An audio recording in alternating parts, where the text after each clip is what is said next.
one of the things I really want to show here is something that is unique to the SimplTrack3, which is, so we've got our preset zones and we're going to keep those, right? I mean, we could actually, you know what? Let's clear the preset zones for now. Okay. Just because what I just want to show is just the pure tracking. And what I want to show here is I want to do like a really close-up track and then a faraway track. So right here we have our stage and our subject. Okay, so our stage right now is probably this whole space. This whole space is Tessa's stage to be tracked within, and we'll set preset 0 for that. Now, our subject, we're just going to do head to toe.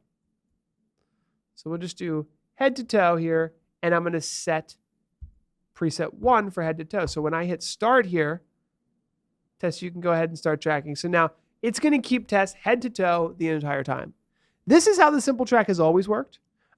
Essentially, this is how we're able to always keep a whiteboard or a blackboard space always in view, right? It's not going to do a whole lot of tilting here.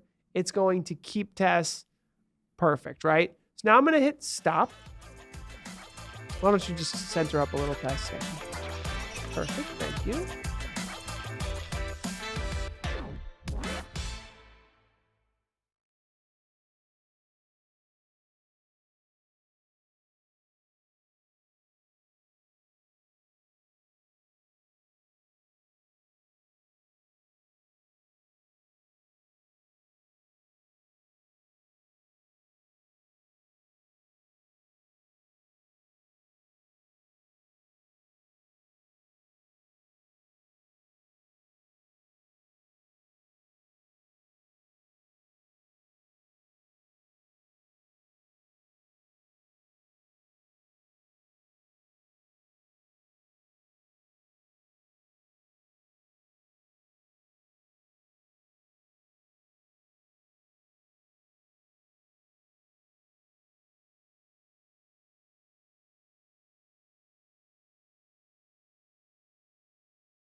What I'm going to do is I'm going to zoom in so that it's a head and shoulders.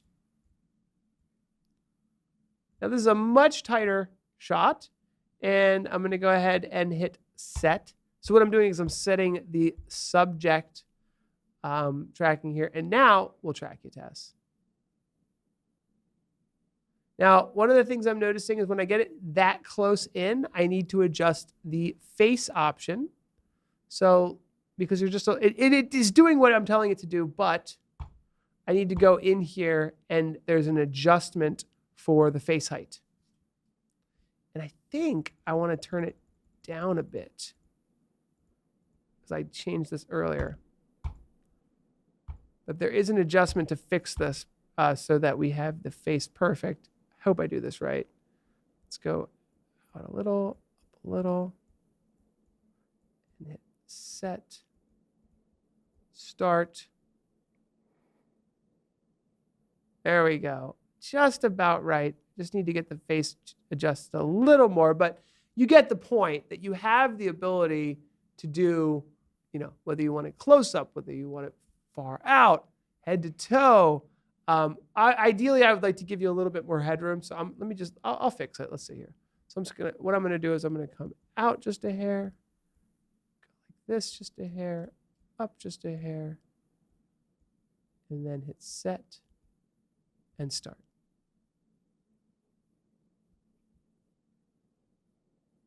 I think you went the opposite direction.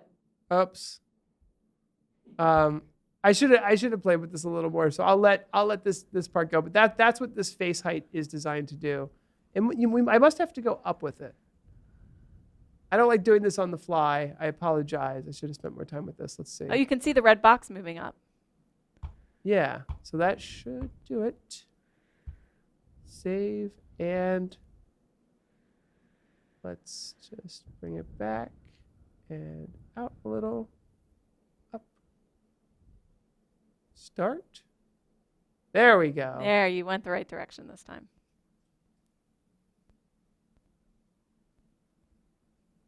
I thought I did.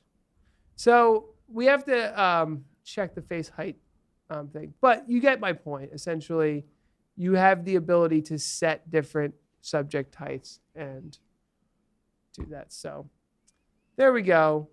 Other than that, I think that's good for the live demo. What do you think, Tess? Okay. Thank you for doing that. I appreciate it. Back to my chat.